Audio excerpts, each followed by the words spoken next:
Bismillahirrahmanirrahim. Assalamualaikum warahmatullahi wabarakatuh. Sahabat beriman yang dirahmati Allah, subuh adalah waktu yang amat istimewa. Waktu di mana terjadi pergantian dari malam ke pagi, dari gelap menuju terang. Subuh sering diungkapkan secara khusus dalam beberapa ayat Al-Quran. Dan demi subuh, apabila fajarnya mulai menyingsing. Quran Surat At-Takwir ayat 18. Katakanlah, aku berlindung kepada Tuhan yang menguasai subuh. Quran Surat Al-Falaq ayat 1. Jika kita sering bangun pagi dan mendengarkan azan subuh, tentu kita akan mendengar kalimat As-sholatu khairum minan naum, yang artinya, sholat lebih baik daripada tidur. Kalimat tersebut tidak terdapat pada azan di waktu sholat lain. Dalam kalimat tersebut, Allah memberikan isyarat kasih sayang pada hambanya. Pada waktu tersebut, diperintahkan untuk menjalankan sholat subuh.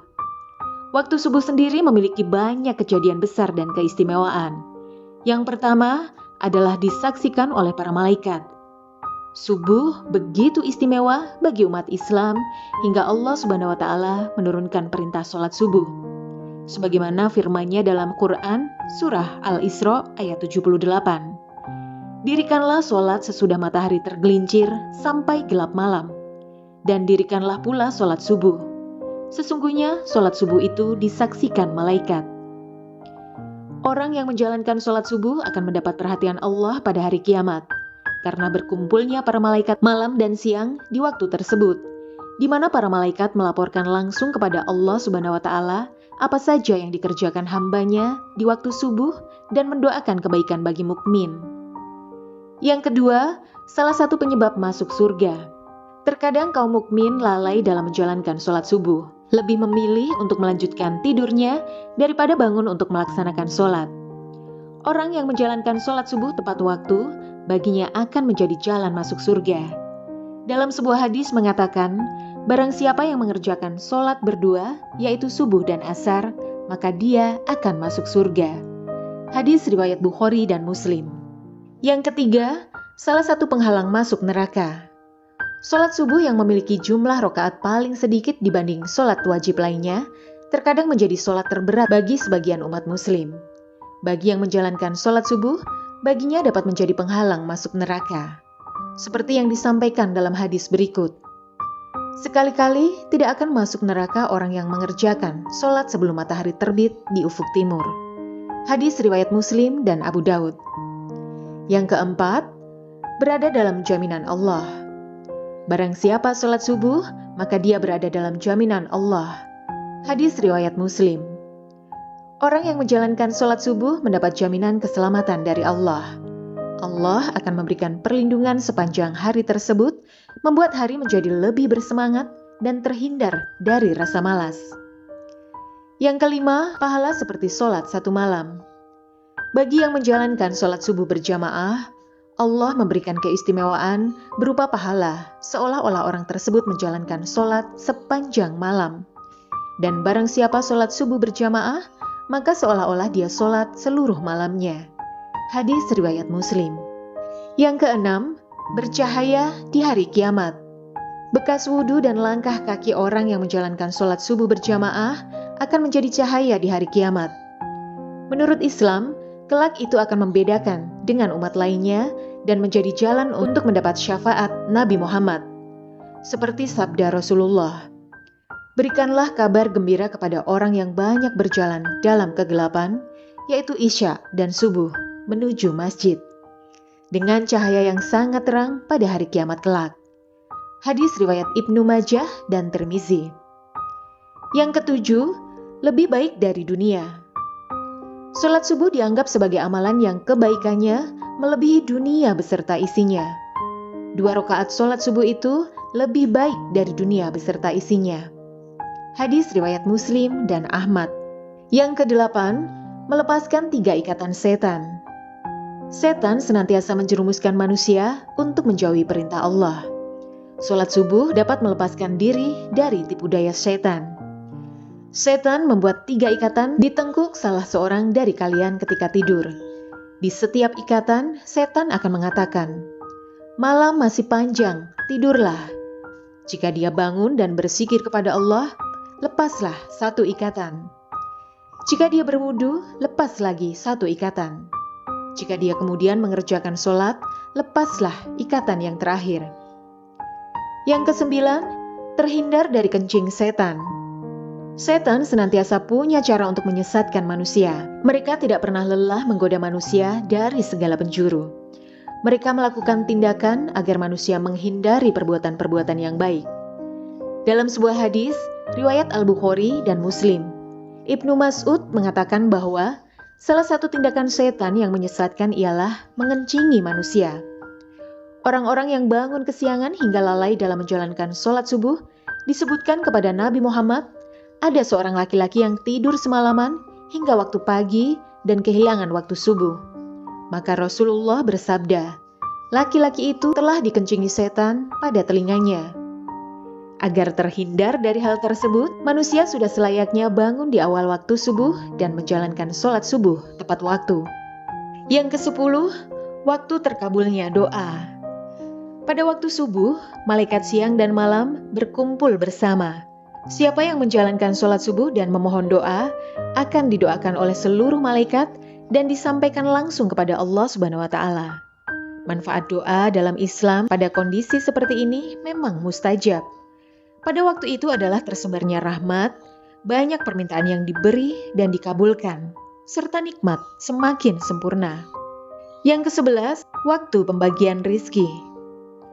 Pada waktu subuh, malaikat membagi rizki kepada semua umat manusia. Dianjurkan untuk berdoa atau membaca Al-Quran setelah sholat subuh.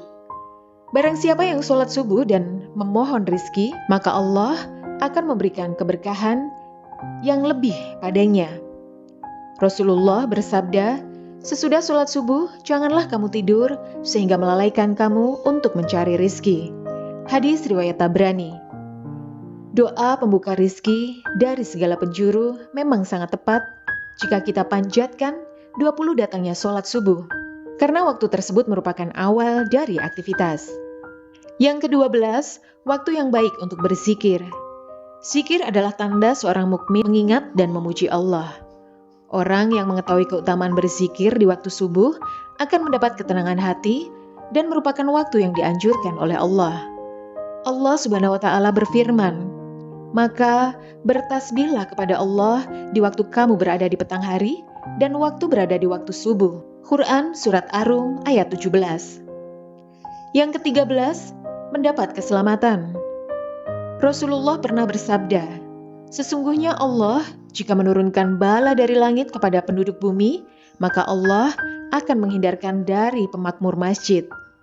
Hadis riwayat Asy'ari. Artinya, orang yang menjalankan sholat subuh berjamaah akan terhindar dari mara bahaya.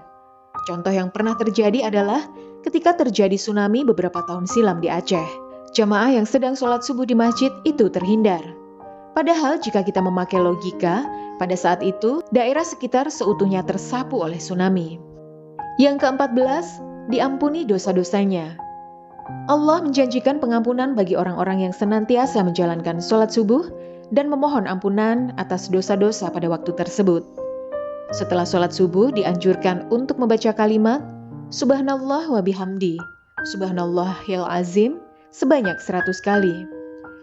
Rasulullah bersabda, barang siapa mengucapkan Subhanallah wa bihamdi, Subhanallahil azim 100 kali dalam sehari, ia akan diampuni segala dosa-dosanya, sekalipun dosanya itu sebanyak buih di lautan. Hadis riwayat Muslim dan Tirmizi. Yang ke-15, terhindar dari munafik. Dalam hadis riwayat Imam Malik mengatakan, batas antara kita dengan orang-orang munafik adalah yang menghadiri sholat isya dan sholat subuh. Hal itu dikarenakan orang munafik tidak akan sanggup untuk menghadiri kedua sholat tersebut. Hadis riwayat Imam Malik. Yang ke-16, dapat melihat Allah. Manusia dapat melihat Allah saat berada di surga nanti. Allah, Zat yang Maha Agung, akan menampakkan dirinya di hadapan hamba-hambanya yang dikehendaki, termasuk di hadapan hamba-hamba yang selalu menjaga sholat subuhnya. Rasulullah bersabda, kami sedang duduk bersama Rasulullah ketika melihat bulan purnama. Beliau berkata, "Sungguh, kalian akan melihat Rob kalian sebagaimana kalian melihat bulan yang tidak terhalang dalam melihatnya. Apabila kalian mampu, janganlah kalian menyerah dalam melakukan sholat sebelum terbit matahari dan sholat sebelum terbenam matahari. Maka lakukanlah." Hadis riwayat Bukhari dan Muslim. Yang ke-17, mendapat pahala seperti pahala haji dan umroh. Bagi orang yang menjalankan sholat subuh berjamaah, dilanjutkan dengan berzikir hingga matahari terbit dan ditutup dengan sholat 2 rakaat, akan mendapatkan pahala selain dengan pahala haji dan umroh. Seperti sabda Rasulullah, siapa yang sholat subuh dengan berjamaah, lalu duduk berzikir kepada Allah sehingga matahari terbit, kemudian sholat 2 rakaat, maka ia mendapatkan pahala haji dan umroh sempurna. Hadis riwayat Tirmizi. Sahabat beriman yang dirahmati Allah, mari kita biasakan bangun pagi dan menjalankan sholat subuh tepat waktu. Selain menjalankan kewajiban sebagai umat muslim, sholat subuh juga memberi hikmah berupa melatih kedisiplinan diri dan mencegah rasa malas. Demikian yang bisa saya bagikan. Semoga bermanfaat untuk kita semua. Amin ya Rabbal Alamin. Assalamualaikum warahmatullahi wabarakatuh.